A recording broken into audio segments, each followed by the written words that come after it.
Bafedile, and this is what the entire country was thinking following word of Transport Minister Sindisiwe Chikunga's armed robbery. Tough times indeed, and how do we as normal citizens then feel safe if a minister's security entourage gets robbed at gunpoint?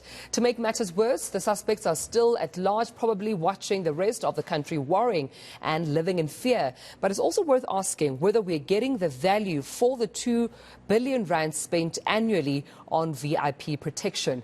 eNCA reporter Bafedile Moerane is tracking these developments. Let's cross to her now for the latest. Bafedile, a very well good morning to you. I mean, the question of training of police and VIP protection unit members is currently being questioned once again, this following the incident of the robbery involving Minister Sindisiwe Chikunga and her protectors. Certainly, Dumelo, there are capacities in question at this point in time as to how would they allow the situation to unfold as it unfolded, and having to leave us with a lot of questions at this point in time. But earlier on, I caught up with the police spokesperson, Athlenda Mati, who actually said that the protectors were actually overpowered, in a sense that they were only 2. The other one was actually busy trying to change the tire, while the other one was on standby trying to safeguard the space that they were at that particular time. But unfortunately, the robbers were 4 in numbers at the time. And in that instance, remember that these people, this is their job. Every day they are robbing, they are setting up some spikes along the road, and they know the area. That's one or some of the advantages to them at this point in time. But however, we are left with a lot of questions in relation to the safety of us as ordinary South Africans and also motorists, to say that if they can now attack the VIP protectors and also the minister, who are we as ordinary South Africans? Earlier on, the morning team caught up with the expert, or who is also the former VIP protector head. Let us listen to what he said to Tammy in the morning, Dumelo. This is what happens to hundreds of South Africans on a weekly basis. Whether or not you're a minister, the minister is a mother. She's she's a wife. She's somebody's daughter, and this doesn't this shouldn't happen to anybody. Being protected is neither here nor there in this instance. The minister became yet another statistic and a victor of the scourge of crime that we are all faced with. And I just wanted to make that point. So a lot has been said in the media, and you've got all the armchair critics, what ifing this thing and saying that they could have, should have, would have done that. If I had to put the blame anywhere, honestly, I think this is a lack of training.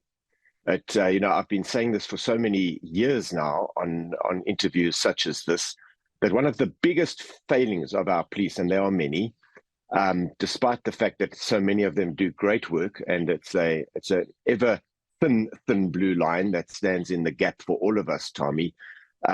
They are being failed by the senior management of the police that are not paying attention. They're cutting budgets here and there. They're stealing money.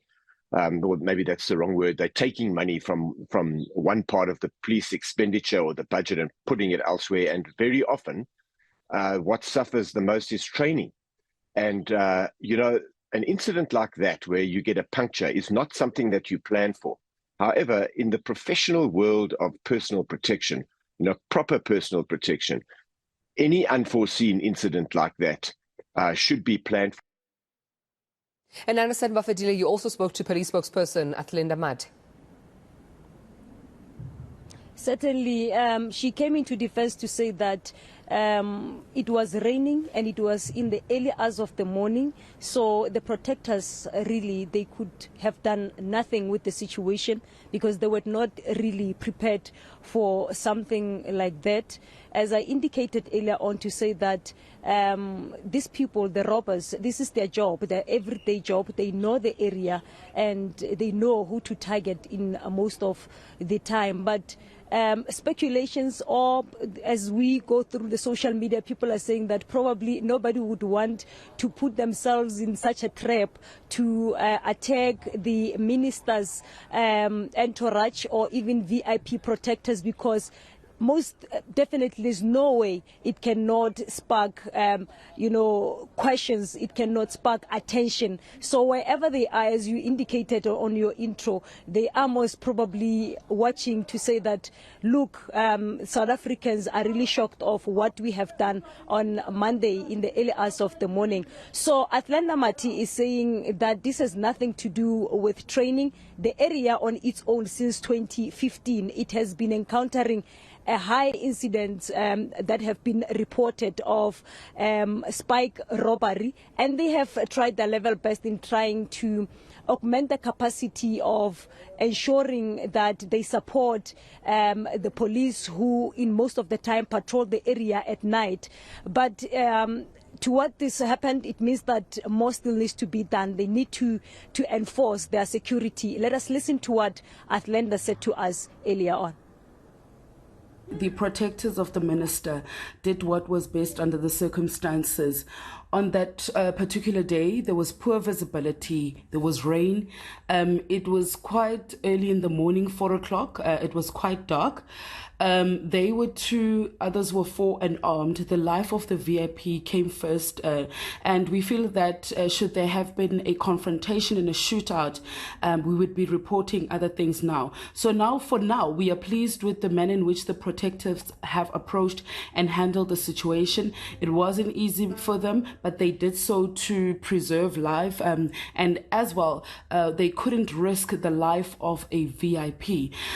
With regards to the spiking incidents across Gauteng, we noted this in 2021 already. The Provincial Commissioner of Gauteng brought it to the attention of several authorities that there was a notable increase in incidents of crime on Gauteng roads, especially during the night, due to deliberate sabotage of the free flow of traffic. In some instances, spikes were strategically placed on the road to stall or stop vehicles, and then people would be robbed of their belongings. So a number of roads were identified. We requested and urgently intervened for the installing of street or floodlights to assist the highway patrol unit. Well, of course, that's where we leave it, Bafedile Moerane, as we continue with our focus on crime in this country, and of course, the unfortunate incident where Transport Minister Sindisiwe Chikunga and her protectors were robbed on the N3. We'll continue to place a close eye on this matter. Thank you so much, colleague, for this update.